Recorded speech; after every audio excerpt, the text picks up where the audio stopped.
The Exposition Session, or Session 0, is a fundamental part of any City of Mist campaign. This first session outside the main plot allows everyone to not only create their characters, but also figure out the world they're creating their characters in. City of Mist is a collaborative narrative at its core, and the Exposition Session starts that collaboration off on the right foot. In today's video, we'll be going over how to run a successful exposition session step by step. When beginning a City of Mist campaign, the first thing you need to establish is the series concept. This is a broad question that's really made up of a bunch of other questions. What type of crew are you in? What type of city are you in? What kind of investigations will be at the center of your story? These questions are answered in a conversation rather than a single statement. Whether you're running a homebrew or published campaign, you still want your group to talk about what kind of game they want to play. If you don't figure this out, you could have one player expecting to play a serious crime drama and another player expecting to play a comedic superhero game. More often than not, the Master of Ceremonies will be coming in with an idea already of what game they want to play. I myself rarely start GMing an RPG without a story in mind or a module picked out, but the MC shouldn't determine every detail of the series concept. A City of Mist campaign is a story that's told by every person at the table, so everyone should have a hand in crafting it. To approach the series concept, ask this question first. Who are you as a crew? Are you casual detectives picking up cases as a side gig to your everyday life? Or maybe you're a team of thieves and con artists, planning your next heist and dodging the cops along the way. Your crew concept will not only set the tone and genre of the game you play, it will also determine how your crew investigates a mystery. Here's an example. I've run the case The Furnace from the City of Mist story arc book Knights of Paintown with different groups, and each group had a completely unique experience. Without getting into spoilers, the case involves investigating a mysterious new drug that's hit the streets. My group of casual detectives went about talking to witnesses and running stakeouts in order to deduce the truth. But my other group of mafiosos and criminals saw the new drug as competition and went about shaking down rival gang members. Each found different clues and ran different scenes in the same case because their crew concepts were going about it from completely different angles. The mechanics of your crew concept will be put down to paper with the shared crew theme. For tips on how to fill it out, check out our crew theme video. You can also find a list of potential crew concepts starting on page 47 of the City of Mist Player's Guide. Another part of the campaign you want to determine during the exposition session is what kind of city the PCs are working in.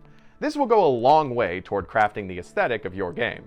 The default for City of Mist is a generic comic book metropolis, which is why the districts have broad names like Downtown, the Industrial Zone, or the Old Quarter. However, you could easily set your City of Mist in an existing city. Not going to lie, I've certainly thought about taking a page from LA Noire and LA Confidential and setting my game in Los Angeles just so I can drive down Ventura and imagine all the places my crew could investigate.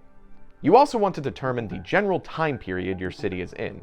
City of Mist is a noir mystery game at its heart, and we covered in our Playing a Noir Game video how 1930s true noir, 1980s neon noir, and modern day noir can have many different aesthetics and themes. Figuring out the time period is also essential to figuring out what technology is at play. If your group is playing a campaign in the 1930s, you probably shouldn't play as a hipster computer hacker. You don't need to draw out a map and establish every street corner during the exposition session. Just having a general idea of the space you're playing in is enough, and the city will also naturally expand during the campaign. Once you've figured out what type of game, city, and crew you're working with, it's time to actually create your characters. I love creating characters in the group setting, because then players can throw around ideas and bounce them off of each other. Players can also get a better sense of what roles their characters can fill in the group. It's always great to balance between characters that are good at fighting, talking, investigating, and healing, among other skills. If you'd like some tips on creating City of Mist characters, you're in luck. We have a whole playlist of videos dedicated to character creation on our YouTube channel, so be sure to check them out. The final part of a successful exposition session is the day in the life. This is a short, casual, low-stakes session where the crew talks about what their characters are doing on a normal day in their lives. By playing a day in the life, players can flesh out their characters and try out different voices and mannerisms, while the MC can ask questions about who they are. The MC shouldn't have a story planned out for a day in the life. Instead, this is a time for the players to carve out their own corners of the city. To run a day in the life successfully, an MC should just ask each player what their character is doing. If they're doing their own thing, great! If they're all together, awesome! Everyone is improvising, so just treat it casually and enjoy the ride. Everyone is encouraged to ask as many interesting questions as they can about the characters, the crew, and their place in the city. Of course, players have the final word about stuff related to their characters, and details about the crew or the series become part of the canon if everyone agrees on them. Try to avoid tying up loose ends. You still want some mysteries to keep for the campaign itself, so if someone brings up an urban legend or a mysterious rumor, it's more fun to discover what it really is during the game. A day in the life is also a great opportunity to try out the basic mechanics of the game if this is your group's first campaign in the City of Mist. A PC is fixing their broken car? Great! Have them change the game to remove the jammed transmission status. Someone is interviewing for a new job or confessing their love? Have them convince or take the risk. If you want a complete guide on how to run a City of Mist exposition session, pick up the City of Mist Player's Guide. And if you'd like an experience tailored to new groups, check out the City of Mist starter set, complete with pre-gen characters, starter case, and a step-by-step guide on how to play the game. Do you have any tips for running your own Session Zero? Let us know in the comments, on social media, or on the City of Mist Discord. Until then, have fun!